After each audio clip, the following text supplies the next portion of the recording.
번째 강의고요. 제 13강이죠. 제목은 지긋지긋한 연산 실수는 이제 그만. 정말 지긋지긋하죠. 네. 연산 실수 안 해본 사람이 있을까요? 난 살면서 한 번도 연산 실수 안 해봤어 이런 사람을 만나본 적도 없고, 그런 말을 하는 사람 자체가 이상한 사람이죠. 네. 생각해보면은 아무도 물어보지도 않았는데. 실수는 누구나 할 수 있죠. 실수는 할 수 있죠. 네. 하지만 실수가 되풀이 된다면 문제가 있는 거죠. 네, 그렇죠. 수학도 마찬가지입니다. 실수는 할 수 있어요. 실수는 당연히 이제 계산기나 이런 걸 통해서 줄일 수 있는데, 실수를 하는 사람은 계산기도 잘못 눌러요. 그렇게 해서 실수를 또 하게 되는 거예요. 그래서 오늘은 저희가 이제 연산에 대한 저번에 알고리즘, 그 다음에 덧셈구구, 곱셈구구의 중요성을 얘기했는데, 그런 와중에 연산에 대한 실수를 어떻게 하면 줄일 수 있나, 요 얘기를 해보고 싶었어요. 네. 잠깐 여담인데, 저도 제가 97년에 수능을 봤어요. 네. 수능을 봤는데, 그때 수능에서 수학이 2교시였어요. 2교시 끝나고 나면 밥을 먹는데, 밥을 먹는 순간에 우리 때 주관식이 처음 생겼는데, 답이 A 더하기 B를 구하는 거였나? A 곱하기 B를 구하는 거였나? 그랬는데, 네. 그 A, B는 잘 구한 거야. 그래서 3 더하기 4를 해야 되는데 3 곱하기 4를 한 거예요. 그걸 밥 먹다 깨달은 거예요. 그래서 3점인가 4점짜리였거든요. 네. 정말 기분이 안 좋더라고요. 근데 그런데도 지금 서울대 가셨다고. 그럼 결과적으로 네, 얘기해주려고. 근데 그거 말고 그냥 이렇게 넘겨짚은, 뭐라고 해야 되죠? 찍은 거. 찍은 게 한 3개, 4개가 맞았어요. 그게 원래 다 그렇게 해가지고 맞춰지더라고요, 수능 점수는. 그렇죠. 네. 그렇게 해서 결국 12년간의 노력이 헛되진 않았다. 네. 얘기하고 싶은데, 그러니까 서울대를 가는 사람이든, 네. 그 다음에 연산을 싫어해서 고등학교 때 수포자인 사람이든, 연산 실수는 누군가한테 한 번쯤은 다 문제였다는 얘기를 하고 싶은 근데 거예요. 정말 억울한 것 같아요. 아는 거 틀리는 게. 그렇죠. 선생님도 그렇죠. 차라리 내가 몰라서 틀리는 거면은, 내가 공부를 안 했구나, 이렇게 생각하면 되는데, 다 잘 풀었어요. 저는 A, B도 다 구했는데. 아직도 막 꿈에 나와요. 왜 더하기를 곱하기는 또 엄청 비슷하게 생겼잖아요. 그죠? 그러니까 아직까지 나오는 건 좀. 그렇죠. 트라우마라고 할 수 있죠. 네. 이제 좀 이렇게. 자, 그래서 이제 오늘은 이 연산 실수를 어떻게 하면 줄일 수 있나, 이 얘기를 해보고 싶어요. 보면은, 사실 저번 시간까지 우리가 얘기했을 때 연산은 결국에는, 초등 연산은 덧셈구구, 그 다음에 곱셈구구를 알고 있어야 되고, 그 다음에 그 매 연산마다 적절한 알고리즘을 적용할 수 있으면은 풀 수 있다고 했죠. 네. 근데 한번 우리가 초등 한 어느 정도 좀 고학년 애들 만나서 물어보면은 그 덧셈구구를 못하는 아이가 있나요? 없죠. 곱셈구구도 구구 단위는 다 외우고 있어요. 근데 꼭 다 안다는데 틀렸는데 다 안 돼요. 그렇죠. 틀리는데 다 알고 있죠. 모르는 걸 틀리진 않아요. 네. 곱셈구구도 다 알아요. 다 알고 구구단을 외자 게임하면 아주 자신 있게 잘해요. 하지만 틀리는 거죠. 알고리즘도 마찬가지입니다. 저번에 우리가 설명했던 10가지 초등의 알고리즘 기억나시죠? 분수의 곱셈, 소수의 나눗셈, 혼합계산 순서 다 알고 있지만, 그걸 알고리즘을 몰라서 틀리는 경우는 사실 실수라고 말하기 어렵습니다. 그는 그냥 학습이 안 돼 있는 거죠. 근데 알고리즘은, 이걸 저번에도 저희가 요약을 해봤지만, 말로써 요약을 하면은 어이없을 정도로 간단해요. 그러면 우리가 얘기하고 싶은 건 이거예요. 덧셈구구도 알고, 곱셈구구도 알고, 알고리즘도 다 아이들이 알아요. 그런데 어떤 아이들은 실수를 굉장히 적게 해요. 한 100문제 풀면 하나 나올까 말까? 또 어떤 아이들은 근데 10문제 정도 풀면 한 2-3개씩 틀려요. 둘 다 똑같이 알아요. 덧셈구구 할 줄 알고. 근데 그 차이가 왜 발생하는가? 이런 얘기. 그 다음에 어떻게 하면 그런 연산 실수를 줄일 수 있는가? 이런 얘기를 한번 해보도록 할게요. 오늘 강의는 많이 궁금해하실 것 같아요. 그렇습니다. 그런 강의도 있군요. 자, 그러면은 한번 이 알고리즘이 적용되는 그런 과정을 한번 보면서 이 실수가 일어나는 과정을 다시 한번 봅시다.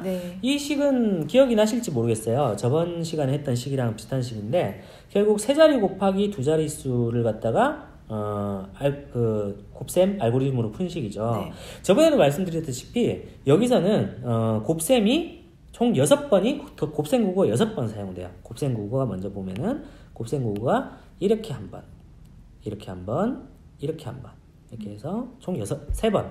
그 다음에 이쪽으로 해서 또 이렇게 한 번, 이렇게 한 번, 이렇게 한 번. 곱셈을 6번 하게 되는 거예요. 6번.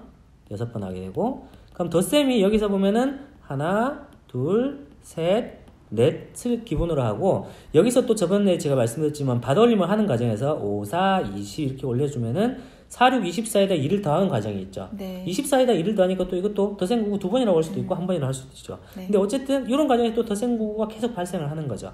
그래서 여기서는 도합 한 20번에 가까운 덧셈구구, 곱셈구구 연산을 하게 됩니다. 자, 그걸 아실 거예요. 우리가 한번 이런 거에 대한 실수율을 1%라고 생각해 볼게요. 단순하게 네. 사람이 기계는 아니지만 그랬을 때 그 실수를 안 할 확률은 100분의 99 곱하기 100분의 99예요. 2번 연산했을 때는. 네. 3번 했을 때는 또 100분의 99를 한 번 더 곱해주죠. 그렇게 쭉 곱해줄 때마다 점점 확률은 어떻게 되겠어요? 점점 더 1에서 멀어지겠죠. 네. 즉 우리가 이런 복잡한 계산식일수록 점점 더 실수가 많이 나오는 이유는 이 안에 사실은 많은 연산 과정들이 숨어 있기 때문이에요. 그 중에 덧셈 구구랑 곱셈 구구를 아무리 잘하는 아이들도 한 번 정도로 실수를 하는 거예요. 네. 대체로 많이 실수하는 게 뭐 여기서 받아올림이 있었는데 받아올림을 한번 빼먹는다든지 네. 아니면 받아올림이 없는데 있는 것처럼 생각을 한다든지 네. 곱했을 때 2를 여기 올려줬는데 잘못해서 10의 자리에 더했다든지 뭐 이런 여러 가지 실수들을 할 수 있는 가능성이 네. 막 이렇게 숨어 있는 거예요. 듣기만 해도 뭐 열받네요. 그죠? 네. 이 여러 가지 이제 예전 좌절과 실수의 기억들이 떠오르죠. 네. 수학은 후회 그 자체입니다. 네, 그렇죠? 어쨌든 근데 아이들은 그런데도 불구하고 이 과정에서 제가 이제 이걸 구체적으로 막 설명을 드린 이유가 뭐냐면은 네. 우리가 연산 문제집을 풀어보면은 아이들이 그냥 답을 틀렸어요. 어디서 틀렸는지를 못 찾아요. 그렇죠? 우리가 어디서 틀렸는지를 알아야 내가 여기서 틀렸구나 다음에 조심해야 되겠다. 근데 하지만 대체로는 그냥 8760이 아니었다는 것만 주목을 하는 거예요. 근데 그게 아니라 8760으로 틀린 아이들이 틀린 방법은 수십 가지인 거예요. 다른 수십 가지인 거예요. 그러니까 자꾸만 어떻게 보면 우리가 이 틀린 왜 틀렸는지를 알지 못하니까 그거에 대한 대처도 찾지 못하는 게 제일 큰 문제라고 볼 수가 있어요. 자, 그런데 이 경우에는 그나마 3자리 곱하기 2자리예요. 네. 근데 실제로 이런 식은 잘 없지만 네. 이런 식이 있다고 생각해봐요. 네. 이런 식은 아찔하죠? 이번에도 무슨 의미를 부여한 식이신가요? 아니요. 그렇지는 않은 것 같아요. 제가 볼 때는. 예. 그래도 그냥 인간적으로 1의 자리는 0으로 하자. 네. 근데 이제 대체로 하면 뭐 이런 거 있죠. 1의 자리 0을 한 이유는 금액을 생각했어요. 네. 그래서 우리가 이제 보통 이런 금액 하면 좀 생각나는 금액이 있지 않나요? 28590?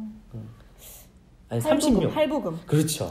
사실은 이제 제가 36개월 폰 할부금을 계산하기 위해서 28,599 곱하기 36 했는데, 네. 뭐 어쨌든 폰 값이 이렇더라. 뭐, 근데 어쨌든 이런 계산기를 물론 하긴 하지만 네. 사람이 하려면 할 수도 있어요. 네. 근데 이런 계산은 이제 사람이 잘 안 하죠. 왜 안 할까요? 하는 방법은 아니까 하는 방법은 알고 네. 제가 하는 것보다 기계가 더 정확하니까. 네. 그리고 사람이 했을 때는 아까 3자리 곱하기 2자리에 비해서는 곱셈 수가 어마어마하게 늘어났어요. 네. 이미 10가지가 됐고 덧셈은 그만큼 더 늘어났어요. 즉 실수할 확률이 점점 높아지기 때문에 네. 이렇게 자릿수가 많아지고 수가 커질수록 이런 계산은 실수가 많아질 수밖에 없기 때문에 사람이 안 하는 거예요. 물론 저는 어렸을 때 이런 걸 속셈하고 해서 하긴 했어요. 네. 근데 물론 그런 게 도움은 돼요. 네. 뭐 나름 이렇게 끈기 있게 열심히 집중력을 맞아요. 가지고 하는 게 도움이 되는데 이런 계산을 꼭 해야 된다는 게 아니라 이런 계산에서는 제가 말하고 싶은 거는 더 틀릴 가능성이 많아진다는 거예요. 그러니까 이걸 이제 명심을 하셔야 네. 돼요. 계산 횟수가 훨씬 더 많아져가지고. 네. 자, 그렇다면은 우리가 이 계산 실수를 그러면 이건 알겠어요. 그런데 네. 계산 실수를 그러면 어떻게 하면 줄일 수 있을까? 이게 지금 포인트잖아요. 네. 계산 실수가 이렇게 많아요. 선생님께서는 어떻게 하면 줄일 수 있을까? 뭐 이렇게 혹시 뭐 비결? 뭐 아이가 이렇게 물어봐요. 만약에. 뭐 저학년 학생의 경우에는 좀 연습을 많이 시키고 그렇죠. 시각적으로 좀 보여주는 것 같아요. 많이 이번 점점 틀리는 수가 적어지면 좀 칭찬해준다든지 정확하게 그렇죠. 풀 수 있게. 역시 선생님은 선생님답게 아이한테 보여줄 수 있는 방법 그리고 점점 나아지는 걸 보여주고 이런 어떤 학습 단계 쪽으로 네. 많이 하고 연습이라는 습관을 되게 중요시 하셨고 마찬가지로 이거는 연습을 많이 해야 된다는 거는 어느 연산책도 연습을 덜 하라는 연산책은 없어요. 근데 이제 연습을 많이 한다는 건 어쩔 수 없이 아이들이 싫어하긴 하지만 네. 그거는 해야 돼요. 그럼에도 불구하고 제가 얘기하고 싶은 거는 오늘 2가지만 말씀드릴게요. 많은 분들이 간과하는 게 있어요. 첫 번째는 아까 제가 말씀드렸죠. 아이들이 어디가 틀렸는지 몰라요. 자기가 잘못된 계산했을 때 어디에서 틀렸는지 알면 내가 이런 데서 실수를 했구나. 다음에 똑같은 상황에서는 조심해야지. 요게 생기는데 네. 그걸 찾아내지 못해요. 네. 피드백이 안 되는 거예요. 그럼 이 피드백이 왜 안 되냐면은 우리 연산 문제집만 생각해봐요. 이런 문제가 한 페이지에 한 몇 개씩 있죠? 네. 한 10개에서 20개 정도가 한 페이지에 쫙 네. 있죠. 그러면 보통 우리가 이 문제를 다 풀고 나서 채점을 해요. 다 풀고 채점을 하니까 한 문제 그때 풀었을 때 자기가 어떻게 풀었는지 과정을 잊어먹은 경우가 대체로 많습니다. 네.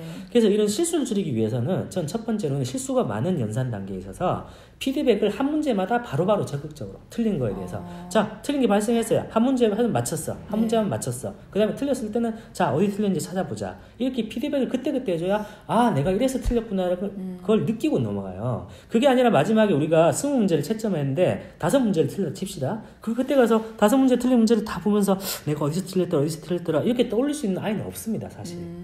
이거는 아이의 학습 단계나 학습 그 능력을 볼 때는 이런 거 자체가 이미 답을 맞추고 틀리는 것만 중요하지 왜 틀렸는지를 바로 잡는 거에는 별로 중요하지 않은 학습법인 거예요. 그래서 이런 부분을 꼭 한번 강조드리고 싶고요. 네.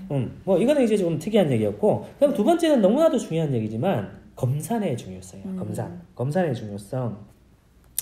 자, 검산을 해라 라는 얘기를 많이 하죠. 검산. 네. 아, 좋은 얘기입니다. 검산. 근데 검산이 그런 거 아세요? 검산은 상위권의 전유물이에요. 그 말이 이해가 되시나요?